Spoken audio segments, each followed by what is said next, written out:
Before the video starts, let me give you a quick rundown on Kore wa Zombie Desu Ka? Is This a Zombie?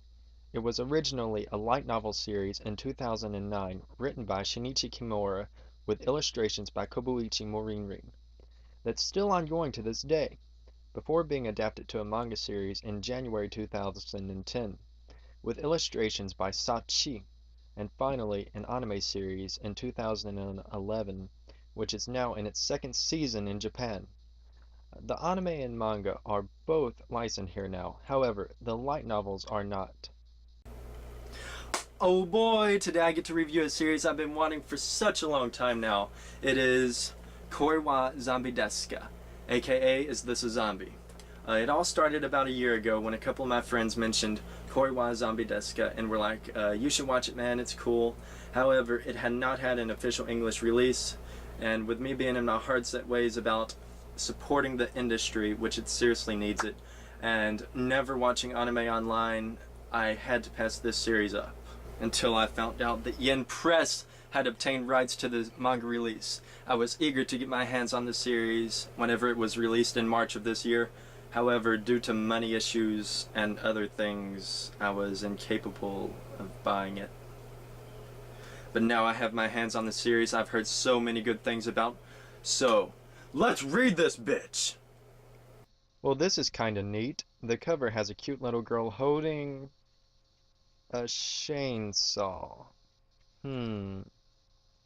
Well, okay, let's leave it at that. Turn over the cover and the same picture. Moving along. So we get a color page start. That's nice. Normally in America we're stuck with black and white and rarely have color pages. So already this is cool. 4 pages of color is all we get. Well, I can't really complain, at least it's more than we normally get. So the dialogue on the color pages is pretty meaningless to the story, I'm guessing. Most of the time the first pages of a manga are pointless anyway, so whatever. On the final color page you get an idea of what the whole story is going to be about. A gag fan service story.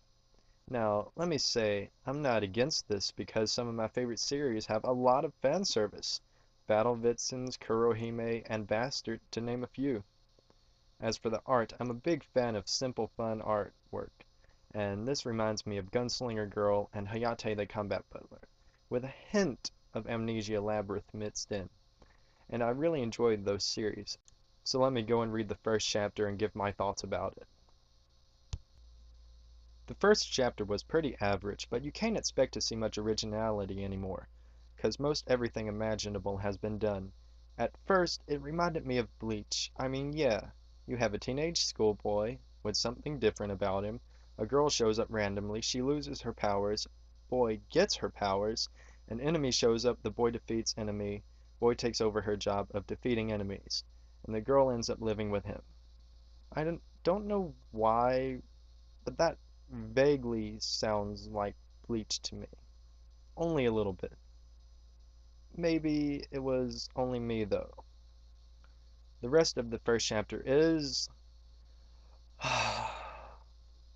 Boy goes home with girl, turns out he already had a girl living with him, girl looks a lot like Eve from Black Cat, girls meet, awkward moment, boy goes to Fitz dinner and another random girl shows up, end of chapter 1!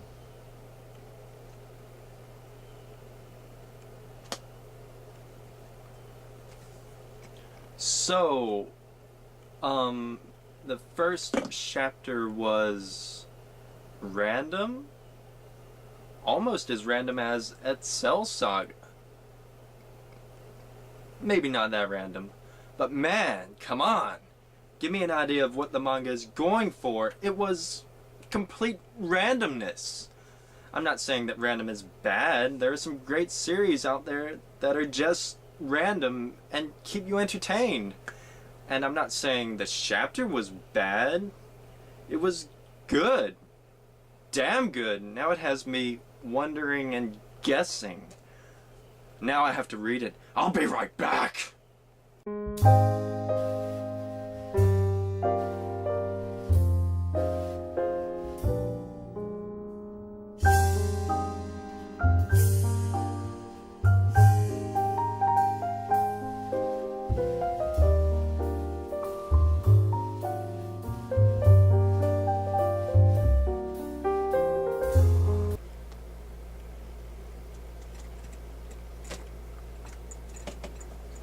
So, that was an interesting manga.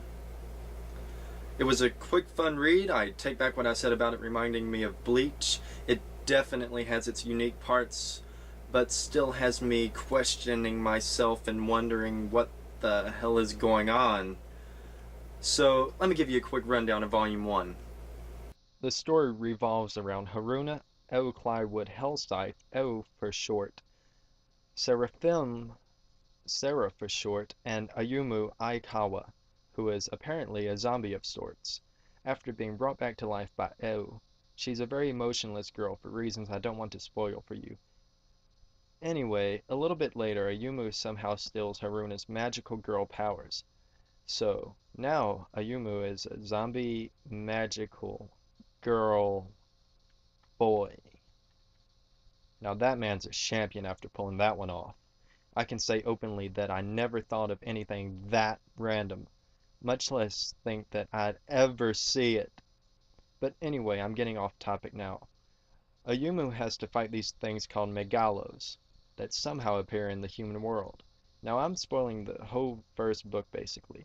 So in a nutshell, you have Ayumu who is now a zombie magical girl boy, Sarah who is a vampire ninja, Haruna who apparently lost her magical girl powers, who is from another world called Villiers, and O who is basically like a god, all mixed together in one hell of a random manga. In all, I'd say aside from all the randomness and questions I have for the series now, it was a great manga with fun lolly-like artwork that we don't get to see much of here in America. A story that raises more questions with less answers than Kubo Sensei, all with enough fan service to make any boy happy. I'd definitely get this series if you're looking for something other than your typical shonen battle manga. I know I'll be getting the other volumes as soon as I can get my hands on them, and the anime too. Overall, I give the series a 9 out of 10, only because I could have went my whole life without seeing a magical girl boy in a miniskirt.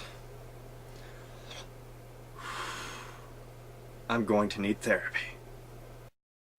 I wonder if I put enough manga references in the review.